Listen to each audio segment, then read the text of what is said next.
me about Aries. So Aries risings, the sign at dawn on the eastern horizon was the formidable, the independent, the autonomous Aries. They learned very early on in life as a coping mechanism how to do everything entirely by themselves. And so they're very comfortable being in a position of aloneness, of autonomy, of being out in the wild wilderness of the world completely by themselves. But unfortunately, what had to be shadowed in their birth chart was Libra. That's their descendant.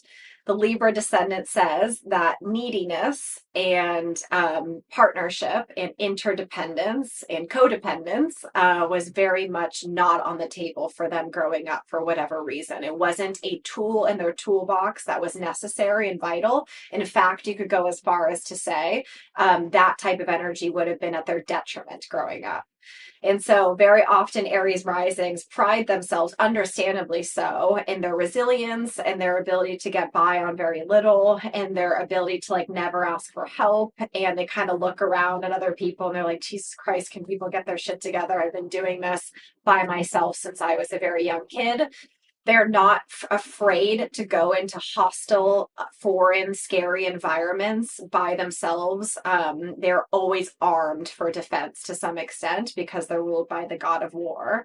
But because of this, their birth chart has shadowed the part of them that does need other people. Because as we all know, we're a social species. I have yet to meet a human being in the world who genuinely doesn't need someone in some capacity. We're like hardwired for connection.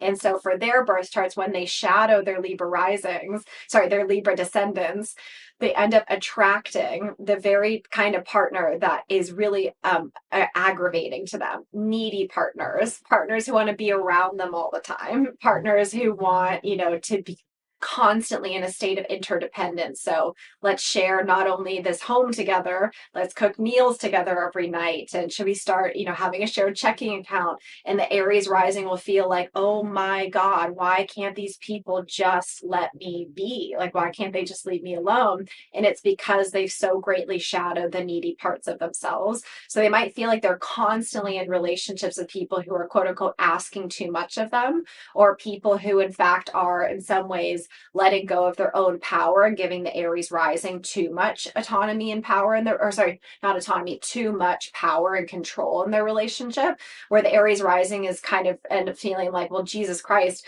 how could this person live without me? I pay the bills, I run the show, I make sure I know what we're doing every week. Like, of course, they have no sense of self without me. And so it can feel like a huge burden and a huge drag on Aries rising if they are shadowing this part of their personality. But if they begin to integrate this part of their personality, they will come to swiftly and surely realize that there is a deep need inside of them to be in a harmonious, interpersonal, reciprocal relationship. So to realize there are benefits to sharing life with another person if and only if you integrate your own neediness. So if you begin to say, hey, now that we're living together, could you pick up the groceries every Wednesday? That would be really helpful to me. My schedule's insane. And that is so unlike an Aries rising because they tend to be over functioners and they tend to want to kind of be a lone wolf and they take pride in their ability to do everything by themselves. If they begin to integrate their shadow, they'll begin to realize that they have been running on fumes for their entire life. And in actuality, by being in a reciprocal, harmonious relationship with people, by asking for help, by being in more of a shared team project atmosphere, that their nervous system can calm down and they can actually focus all their Aries stuff on other things. If I'm in a reciprocal loving relationship with another person, if I'm asking for help in the capacity that I need, then maybe I could channel more energy into my ambitions and my goals and my wanderlust and my fearlessness. Like suddenly Aries rising can be fun rather than a thing that ends up making them feel constantly alone, or when they're even worse, alone, but then partnered in a way that's burdensome to them because this person is asserting so much neediness onto them. So they will have to work very hard at delegation in this lifetime. It's not going to be easy for them. They're going to have to work very hard to make sure that they are asserting their neediness to their people in their lives.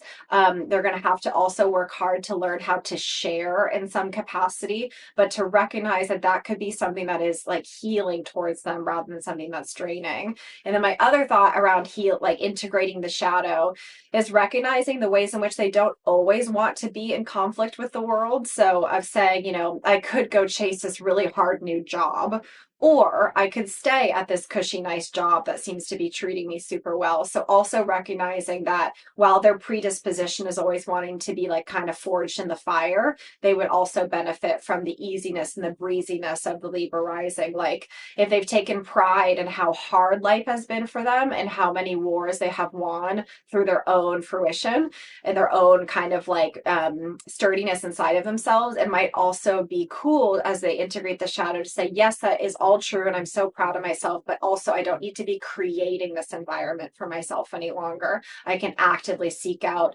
calming, healing environments that are just frankly more chill than I am typically accustomed to.